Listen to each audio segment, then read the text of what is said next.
Fala, torcedor vascaíno! Já chega deixando o like, se inscrevendo no canal e ativando o sininho para não perder nenhuma notícia do Gigante da Colina. E me conta aqui nos comentários, você acha que o Vasco já precisa ligar o alerta no Brasileirão ou ainda é cedo para se preocupar? Agora vamos para a notícia, porque a noite em São Januário foi daquelas difíceis de digerir. O Vasco viveu um dos momentos mais complicados da temporada no dia 11 de fevereiro de 2026. Jogando diante da sua torcida, o Cruz Maltino foi derrotado por 1-0 pelo Bahia, pela terceira rodada do Campeonato Brasileiro Série A, e o resultado aumentou ainda mais a pressão sobre o time de Fernando Diniz. Além da derrota, o desempenho abaixo do esperado expôs fragilidades que vêm se repetindo neste início de competição. Com o tropeço, o Vasco segue sem vencer no Brasileirão, aumentando a insatisfação da torcida presente em São Januário. O gol que decidiu a partida saiu ainda no primeiro tempo. Aos 21 minutos, após cobrança de escanteio ensaiada, Luciano Juba apareceu livre para finalizar e balançar as redes. A jogada trabalhada pelo Bahia escancarou problemas defensivos do Vasco na bola parada, um ponto que já vinha sendo observado em jogos anteriores. Depois do gol sofrido, o roteiro da partida ficou claro. O Bahia passou a administrar a vantagem, enquanto o Vasco teve mais posse de bola, mas pouca efetividade. Apesar de tentar reagir no segundo tempo, o time encontrou enorme dificuldade para transformar domínio territorial em chances reais de perigo. Faltou profundidade, faltou criatividade e sobrou previsibilidade ofensiva.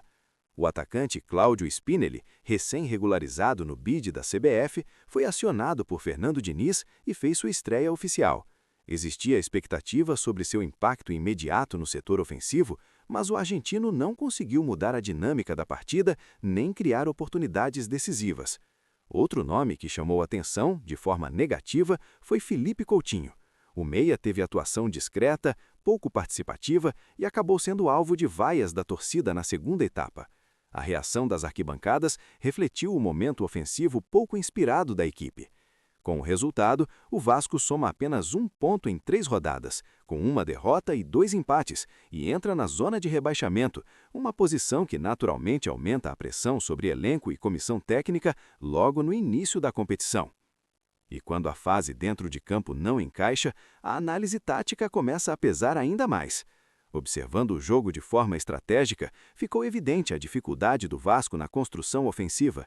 Mesmo com maior posse em determinados momentos, o time sofreu para progredir com qualidade e também mostrou vulnerabilidades nas transições defensivas diante de um Bahia organizado. O goleiro adversário ainda apareceu bem quando exigido, frustrando as melhores tentativas vascaínas de reação após as mudanças promovidas por Diniz. E depois do apito final, o clima esquentou.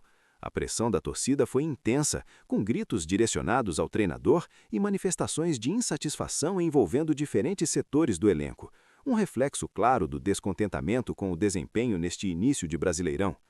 Agora mudando um pouco o foco, mas ainda dentro do impacto da partida. Antes mesmo do confronto, o Vasco havia conseguido regularizar Cláudio Spinelli no bid da CBF, liberando o atacante para atuar. O processo se arrastou até os dias finais por questões burocráticas, mas foi concluído a tempo. Spinelli foi apresentado oficialmente no CT Moacir Barbosa e chega como aposta para suprir uma carência ofensiva que se intensificou após a saída de Pablo Veguete. A expectativa interna é que, com mais ritmo de jogo, ele possa se tornar peça importante na sequência da temporada. Além do profissional, o clube também anunciou reforços para a base.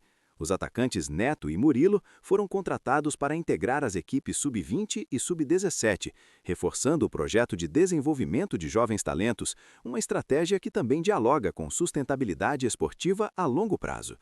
Voltando ao cenário competitivo, o Vasco vive um calendário intenso. Paralelamente ao Brasileirão, o clube disputa o Campeonato Carioca, onde já garantiu vaga nas fases finais. E o próximo compromisso será justamente decisivo: quartas de final contra o Volta Redonda, no sábado. Um confronto que pode servir como ponto de virada emocional para o elenco, principalmente após a derrota no Nacional. Na tabela da Série A, a situação já liga o sinal de alerta. Com o revés, o Vasco ocupa a 18ª colocação, muito próximo de equipes que historicamente brigam contra o rebaixamento.